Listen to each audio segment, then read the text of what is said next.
شاب نشأ فی عبادت اللہ فہو فی الجنہ.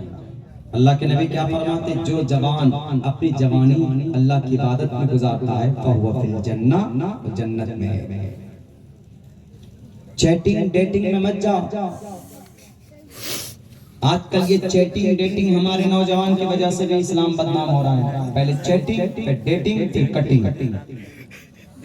پہلے چیٹنگ کرتا، پھر ڈیٹنگ کرتا، اس کے بعد پھر من بھر جائے تو کٹنگ کر دیتا. یہ سسٹم اسلام میں ناجائز اور حرام. ڈیڑھ آنکھ والے بابا یہی تو الزام لگا کہ مسلمان بچے ان کو مدرسوں میں پڑھایا جاتا ہے کہ لفظ جہاد کرو. اسلام میں شریعت میں لفظ جہاد کوئی چیز ہے ہی نہیں. کیوں؟ اسلام کا ایک ہی نظام، اگر کوئی جوان لڑکا، بالغ لڑکا کسی غیر مومن سے نکاح کرتا ہے تو وہ نکاح جائز نہیں ہے. بھلے ہی وہ سیف علی خان کیوں نہ کر رہا ہو، بھلے ہی وہ سلمان خان تو برہمچاری ہے، بھلے ہی وہ کوئی اور خان کیوں نہ کر رہا ہو. ایسا نہیں کہ نہیں سیف علی خان نکاح کرے گا کرینہ سے تو جائز، شاہد خان کرے گا کسی اور سے تو جائز، شاہ رخ خان کرے گا وہ کرن سے، یہی نام ہے شاید اس کی بیوی کا، ان کی بیوی کا، اس کی تو اس سے کرے گا تو جائز.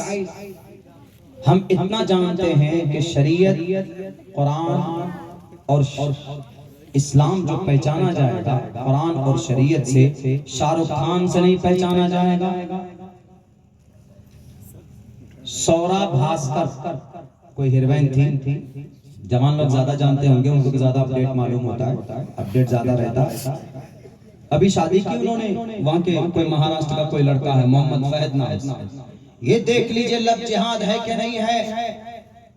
کیا محمد فہد کوئی مدرسے میں پڑھا کہ نہیں؟ مدرسے میں بچے پڑھتے ہیں، ان کو لفظ جہاد سکھایا جاتا ہے.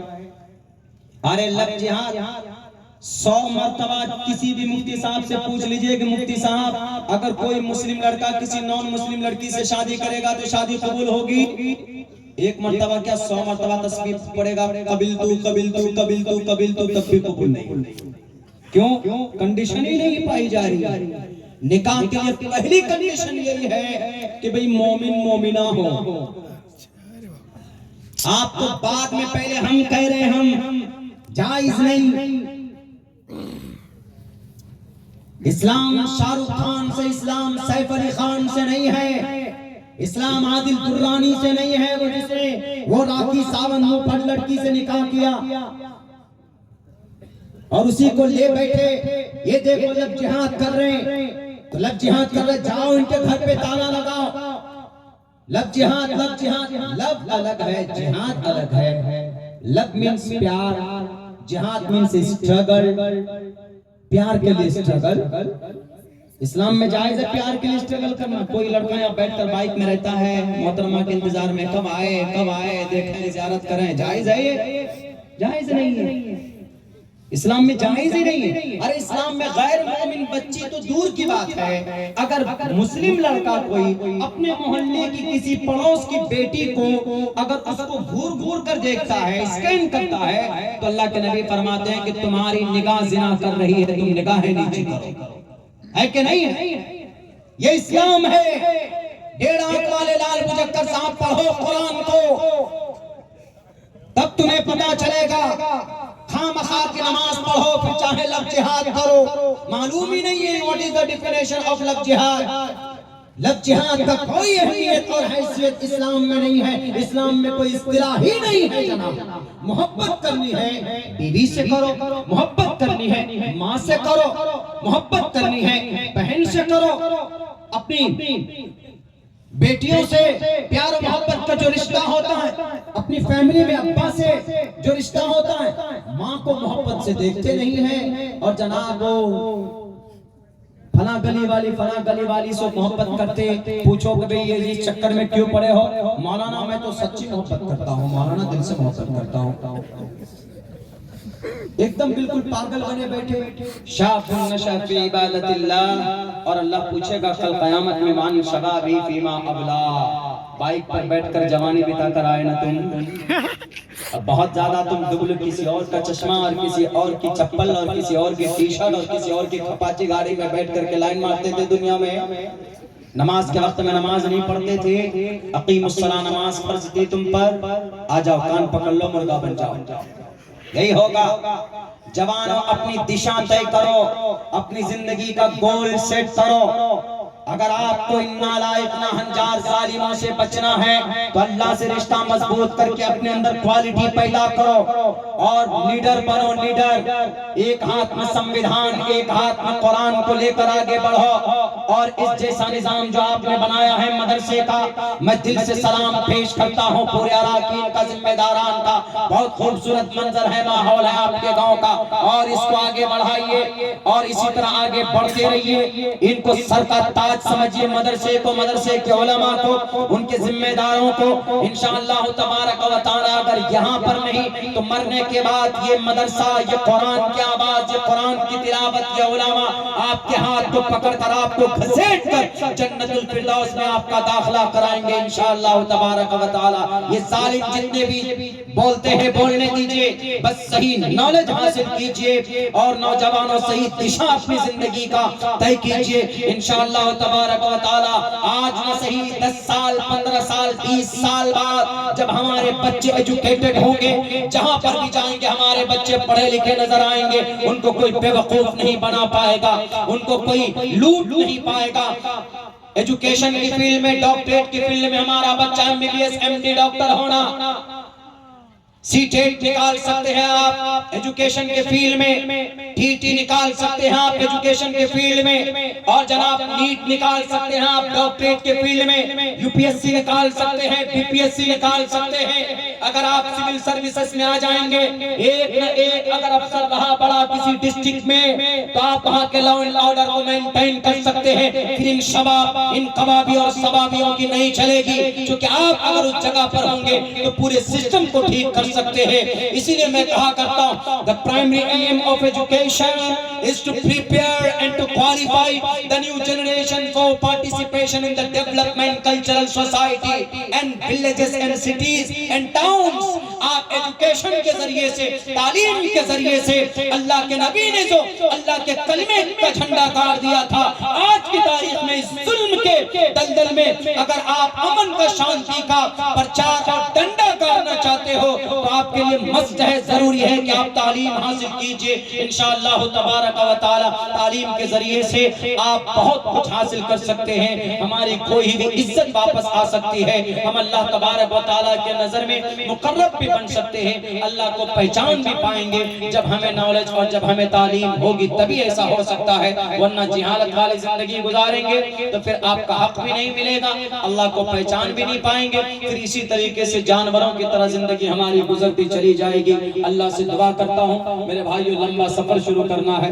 میں مہاراشٹر سے یہاں پہنچا ہوں, پھر مجھے میرٹھ پہنچنا ہے, قریب کل کا پروگرام وہاں پہ ہے. اسی لیے جو ترتیب بنی ہے اس ترتیب پر عمل کرنا ہوگا, نہیں تو وہ پروگرام والے ان کا 4 گرام خون کم ہو جائے گا, وہ گالی پھر وہ دیں گے, پریشان ہو جائیں گے کہ مولانا آئے نہیں.